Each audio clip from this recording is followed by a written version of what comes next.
Differently abled persons welfare federation Kasaragod ജില്ലാ സമ്മേളനം കാഞ്ഞങ്ങാട് സമാപിച്ചു. പുതിയ കോട്ടയിലെ നഗരസഭ ടൗൺ ഹാളിൽ വെച്ച് നടത്തിയ സമ്മേളനം മുൻ MLA M. രാജഗോപാലൻ ഉദ്ഘാടനം ചെയ്തു.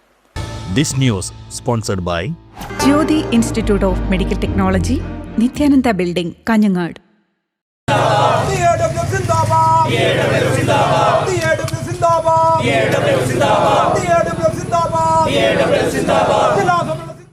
സാമൂഹ്യ സുരക്ഷാ പെൻഷൻ 5000 രൂപയാക്കി വർദ്ധിപ്പിച്ച് വീടുകളിലെത്തിക്കണമെന്ന് differently abled persons welfare federation അഥവാ DWDF കാസർഗോഡ് ജില്ലാ സമ്മേളനം പ്രഥമവും പ്രധാനവുമായ പ്രമേയമായി സർക്കാരിനോട് ആവശ്യപ്പെട്ടു. കാഞ്ഞങ്ങാട് പുതിയകോട്ടയിലെ നഗരസഭ ടൗൺ ഹാളിൽ വെച്ച് നടത്തിയ സമ്മേളനത്തിന് തുടക്കം കുറിച്ച് M. കൃഷ്ണൻ പതാക ഉയർത്തി. തുടർന്ന് മുൻ MLAയും CPIM കാസർഗോഡ് ജില്ലാ സെക്രട്ടറിയുമായ M. രാജഗോപാലൻ സമ്മേളനം ഉദ്ഘാടനം ചെയ്തു.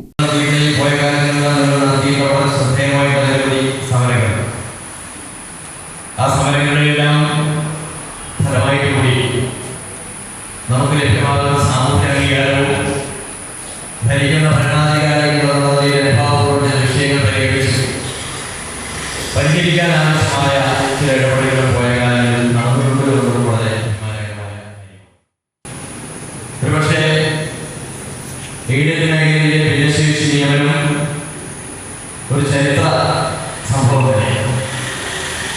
വളരെ ഏറെ കാലം നിങ്ങളുടെ ഒരു ആവശ്യമായി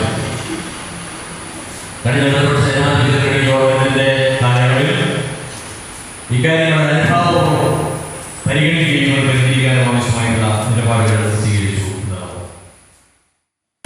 നമ്മുടെ ചില പൊതുപ്രശ്നങ്ങൾ പറയുന്നതിന് മുമ്പായി നമ്മുടെ സംഘടന ഇനിയും നമ്മുടെ ജില്ലയെ ശക്തിപ്പെടുത്തുകയും നമുക്കത് കഴിയും.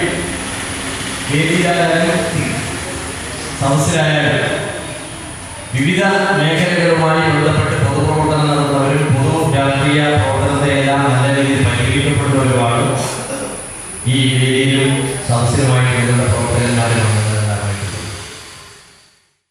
ചടങ്ങിൽ വേണു അച്ചേരി അധ്യക്ഷനായി. CV സുരേഷ് പ്രവർത്തന റിപ്പോർട്ടും സംസ്ഥാന സെക്രട്ടറി ഗിരീഷ് കീർത്തി സംഘടനാ റിപ്പോർട്ടും അവതരിപ്പിച്ചു. VV Rameshan, PK Nishant, Vishalakshi, Rama, Anandakrishnan, T. Krishnan എന്നിവർ സംസാരിച്ചു. ജയപാലൻ സ്വാഗതം പറഞ്ഞു. N. രാജൻ, അനിൽകുമാർ, സജിത ഉദുമ എന്നിവർ സമ്മേളനം നിയന്ത്രിച്ചു. News bureau, Kanhangad.